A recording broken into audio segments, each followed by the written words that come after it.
हम बात करेंगे factors affecting of ionization energy. मतलब फैक्टर्स कहते हैं कि वो कौन सी चीज़ें हैं जिनकी वजह से आयनाइजेशन एनर्जी की जो वैल्यू होगी वो बढ़ेगी या कम होगी। अब वो जो इफेक्ट करते हैं ना उसको कहते हैं इफेक्टिंग। मतलब वो कौन सी चीज़ें हैं जिनकी वजह से आयनाइजेशन एनर्जी की जो वैल्यू होगी वो इफेक्ट होगी, उनको कहता है फैक्टर्स इफेक्टिंग आयनाइजेशन एनर्जी। ठीक है, अब हमारे पास तकरीबन 4 फैक्टर्स हैं। जो सबसे पहले है वो आपके पास है एटॉमिक रेडियस। ठीक है, एटॉमिक रेडियस। तो डेफिनेट बात है कि आपके पास जब एटॉमिक रेडियस की वैल्यू जो है या एटॉमिक रेडियस बढ़ेगा तब आपके पास जो आयनाइजेशन एनर्जी की वैल्यू है वो आपके पास क्या होगी, वो आपके पास डेफिनेटली कम होगी। वाई रीज़न क्या है? रीज़न ये है बेटा कि आप देखिए ये आपके पास मेरे पास इलेक्ट्रॉन है, ये मेरे पास एटम है, एक ये एटम है और दूसरा एटम जो है वो ये है।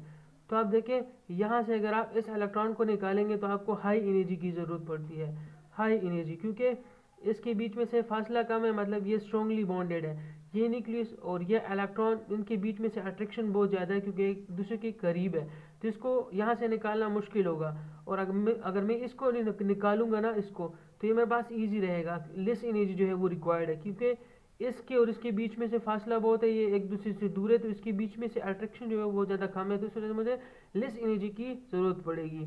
तब इस वजह से जो एटॉमिक रेडियस की जो वैल्यू है वो यहाँ पे हाई है। तो जो एटॉमिक साइज़ है, एटॉमिक रेडियस की वैल्यू हाई होगी तब मुझे लेस एनर्जी की ज़रूरत पड़ेगी वहाँ से इलेक्ट्रॉन को निकालने के लिए। तो इस वजह से जो आयनाइजेशन की एनर्जी होगी वो भी मेरे पास कम रहती है। ठीक है, और ये चीज़ मैं पहले भी एक्सप्लेन कर चुका हूँ ट्रेंड्स के अंदर।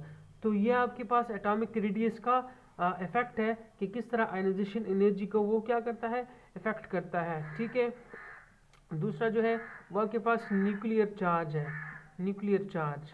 तो डेफिनेट बात है जब आपके पास न्यूक्लियर चार्ज जो है वो बढ़ेगा तब आपके पास जो आयनाइजेशन एनर्जी होगी ना वो आपके पास क्या होगी, वो देखते हैं कि आपके पास क्या होती है। देखो ये आपके पास एक ही मतलब ये आपके पास एक एटम है, इसका 2 इलेक्ट्रॉन इधर हो गए, 1 इलेक्ट्रॉन इधर है। इसका न्यूक्लियर चार्ज जो है अगर हम देखें, न्यूक्लियर चार्ज इसका 3 है, जिसमें 3 प्रोटॉन होते हैं। अगर मैं दूसरा ड्रा कर लूँ, यहाँ पे इसका 4 ड्रा कर लूँ और यहाँ पे 2 इधर और 2 इधर। ठीक है, तो इसका जो न्यूक्लियर चार्ज है इसका न्यूक्लियर चार्ज मेरे पास कितना है, इसका मेरे पास न्यूक्लियर चार्ज 4 है क्योंकि यहाँ पे 4 प्रोटॉन्स होते हैं ना। तो मतलब क्या है, यहाँ पे जो 4 प्रोटॉन है वो इस इलेक्ट्रॉन को जो है वो स्ट्रांगली खींचेंगे ना, यहाँ पे वो लूजली खींचेंगे। देखिए यहाँ पे जो आपका न्यूक्लियस होगा, न्यूक्लियस है उसकी वैल्यू 3 है, मतलब उसकी जो वैल्यू वो 3 पॉजिटिव है, मतलब इसके ऊपर 3 पॉजिटिव चार्ज है, तो वो इस 3 इलेक्ट्रॉन को बहुत आसानी से खींचेंगे ना। अब ये देखो यहाँ पे 4 प्रोटॉन्स है, 4 इलेक्ट्रॉन्स है, तो न्यूक्लियर चार्ज वो कहाँ पे ज़्यादा है, यहाँ पे ज़्यादा है। तो कहाँ पे जो है इलेक्ट्रॉन जो है वो स्ट्रांगली अट्रैक्टेड होंगे। डेफिनेट बात है कि जिस न्यूक्लियस का चार्ज जो है वो बढ़ेगा, वो न्यूक्लियस जो है वो बहुत ज़्यादा पावरफुल बन जाएगा, तो वो अपने इलेक्ट्रॉन को स्ट्रांगली खींचेगा। ठीक है, तब वहाँ से इलेक्ट्रॉन को निकालना जो है वो मुश्किल हो जाएगा। तो न्यूक्लियर चार्ज जितना कम होता है उतना आसान होता है वहाँ से इलेक्ट्रॉन को निकालना। तो जितना आपके पास न्यूक्लियर चार्ज बढ़ेगा उतना आपको हाई एनर्जी की ज़रूरत होगी ताकि आप वहाँ से इलेक्ट्रॉन को निकाल सकें, क्योंकि न्यूक्लियस बहुत ज़्यादा पावरफुल बन जाता है और वो इलेक्ट्रॉन को जो है वो फिर स्ट्रांगली अट्रैक्ट कर रहा होता है। इस वजह से इसको रिमूव करने के लिए आपको हाई एनर्जी की ज़रूरत पड़ती है।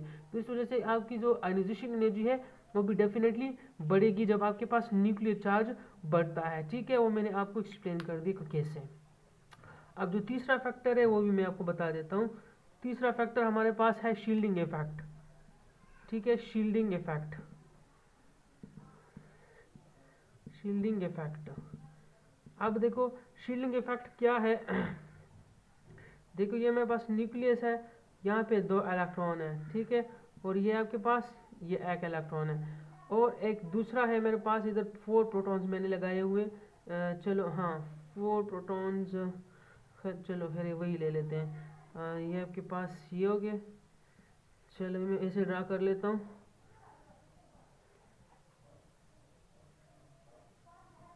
अच्छा ये और ये, अब मैं क्या करता हूँ, देखो मैं यहाँ से इलेक्ट्रॉन को इंक्रीज करता हूँ, जो कि मुमकिन नहीं है, पॉसिबल नहीं है, लेकिन मैं कर रहा हूँ। ठीक है ना, जस्ट फॉर एग्जांपल। ठीक है, मैं यहाँ पे इलेक्ट्रॉन को ऐड कर रहा हूँ, तो यहाँ पे मैंने इलेक्ट्रॉन को ऐड किया, यहाँ पे मैंने इलेक्ट्रॉन को ऐड किया।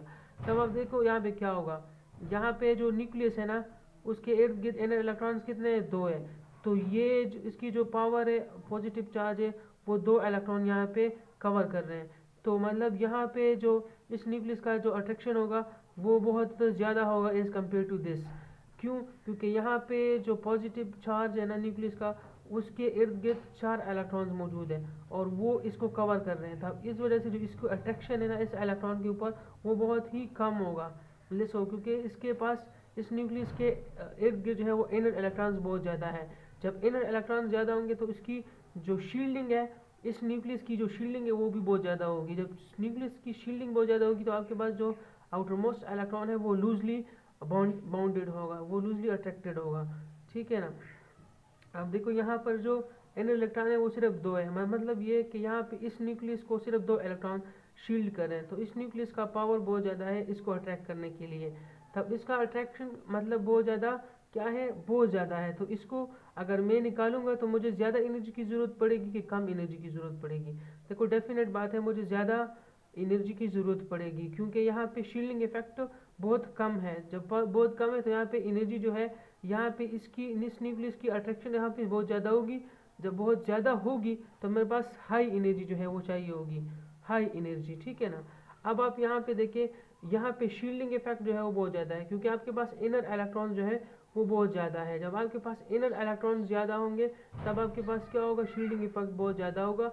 शील्डिंग इफेक्ट बहुत ज़्यादा होगा तब आपके पास जो लास्ट इलेक्ट्रॉन है उसके ऊपर अट्रैक्शन जो है उसी न्यूक्लियस का कम लगेगा, तब आप उसको आसानी से रिमूव कर सकते हैं। तब आपके पास लेस एनर्जी जो है वो रिक्वायर्ड होगी इस केस के अंदर। तो शील्डिंग इफेक्ट ऐसा मैटर करती है।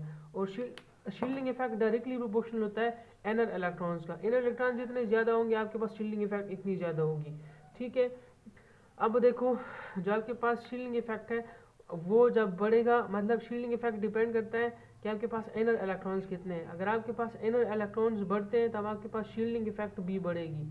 शील्डिंग इफेक्ट तो क्या होगा, वो बढ़ेगा, शील्डिंग बढ़ेगा।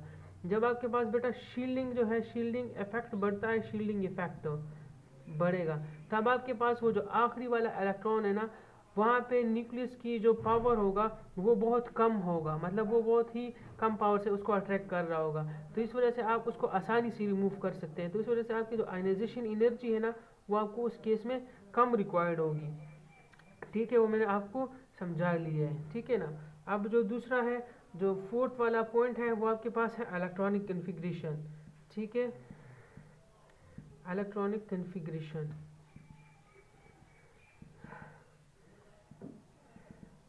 अच्छा